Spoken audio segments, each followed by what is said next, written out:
Think you're getting an authentic Italian experience? Think again. Ciao, buongiorno. Today I'm going to share with you the biggest Italian tourist traps. There are so many, it's sad. And how to avoid them so you can have a better trip to Italy. Trust me.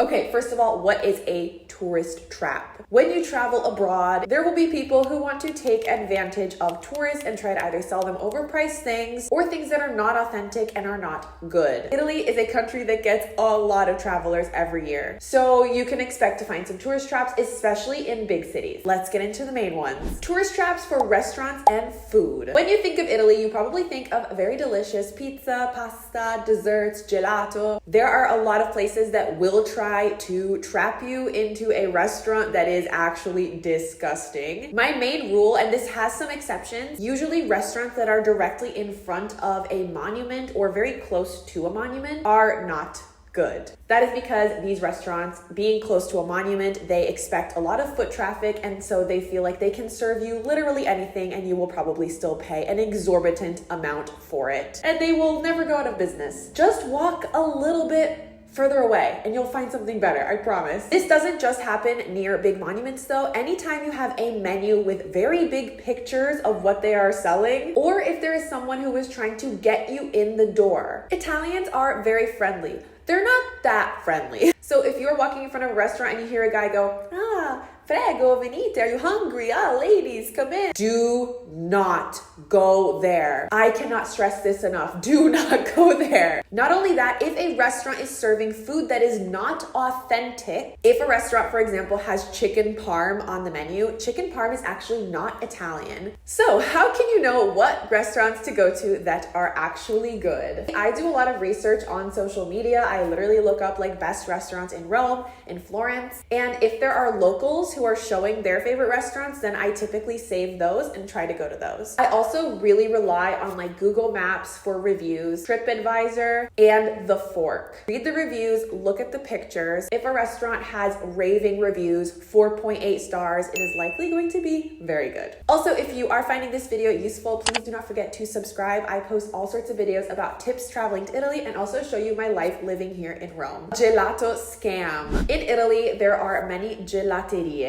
If you see any gelateria with the mounds of gelato, these are literal mountains of gelato, do not go there. These are not authentic and they are probably made with like a powder. You want to look for gelaterie that have gelateria artigianale written on them because that means locally made artisanal gelato. The best gelato is the one that is either in these sort of like tins or gelato that is in the bins, but it is flat. Okay, let's talk about tourist traps with sightseeing and attractions. When you go to Rome, for example, if you go to the Colosseum, you will likely see people come up to you who will say, hey, do you want to skip the line? Hey, I have an extra ticket. Why don't you buy it from me? Do not buy tickets from those people. These people are typically scammers or they are reselling you tickets at a much higher price. Only buy tickets online or on site at the museum or monument from the actual seller. You can also buy tickets on like third-party websites that have tours like, I don't know, Get Your Guide or Viator. Also, some things are just overpriced, and I mean, if you want to do them, do them. But for example, when you go to Venice, you can expect to pay like 80 euros for a gondola ride. It is super expensive, but that is what they ask for a gondola ride. So if you want to do that, do it. Just know it's a little bit overpriced. Next, let's talk about unauthorized taxis. This doesn't exist in every part of Italy, but sometimes you will get to a station like Rome or Naples, and you will see people going, hey, would you like a taxi? Hey, do you need a taxi? These are called tassisti abusivi. They are illegal taxi drivers. They are not actually licensed taxi drivers. They will only accept cash. It is dangerous to ride with them. You do not know who these people are. The only taxis you should get into are the cars with the taxi sign on top of them, or if you have called Uber of course, has like taxis and also has NCCs, which are like other authorized drivers. In Italy, when you get to a station or an airport, you can go to the taxi stands, wait in line. Those are authorized taxis, or you can use the apps that I have linked in another video. Okay, let's get into one of the biggest scams in Italy, in my opinion, and something you need to look out for in every city. People will try to give you a gift walking through the city. This usually is a bracelet or a book, or someone is trying to sell you a book saying, I wrote this book myself. It's not true most of the time. They want to gift you this, but it's not actually a gift. They want money for it. Someone comes up to you, puts a bracelet in your hand and says, oh, here, this is a gift for you because I think you're very beautiful. And you say, oh, thank you. They will be going in like 2 seconds. But you should give me €1 for that, or €2 because I gave you a gift, and you know, it's a scam. Say no grazie, and walk away. Another huge scam is the money exchange places in the cities. Do not even get me started on these places.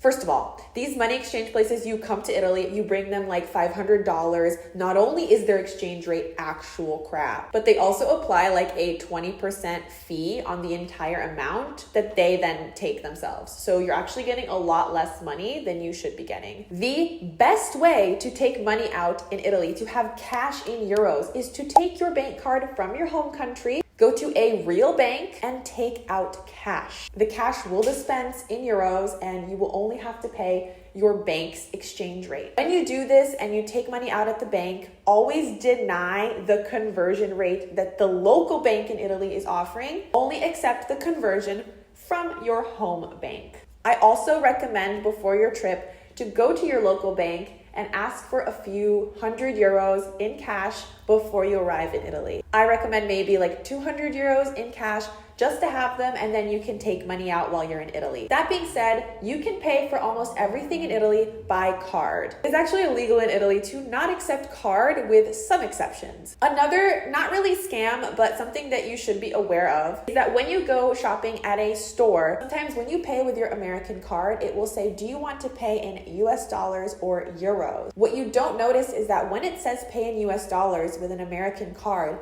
it has already applied an exchange rate. And with that exchange rate, it's applied a fee for the people doing the conversion. But you're paying that fee. So it's actually better to select the currency of the country you are currently in. So in Italy, you should accept pay in euros. That way, you'll pay in euros, but it will apply the exchange rate at your local bank in the US. Okay, so what are some things in Italy that look like scams but are not scams? The tourist tax. In almost every Italian city, I think actually in every Italian city, there is what is called a tourist tax. So if you stay at a hotel or an Airbnb, each person has to pay the tourist tax. It's actually the city tax, or tassa di soggiorno. And in some cities, it's very expensive. Like in Florence, the last time we were there, we paid almost €5 per person per night. It adds up very quickly. And this is one of the cases in which you can be asked to pay cash for the city tax. Anyway, it's not a scam, it's legit. Another thing that looks like a scam is the Coperto at a restaurant. The Coperto essentially is like a few euros per person, and it's just like standard fee at a restaurant. It's a fee per person. If you go to a restaurant and there is a service charge, like a percentage applied to the entire bill, I honestly think that the only places I've been to that have done that were very expensive and for tourists. And usually there is not an area on the bill for a tip. In Italy, tipping is not like the US. We don't tip like 20%.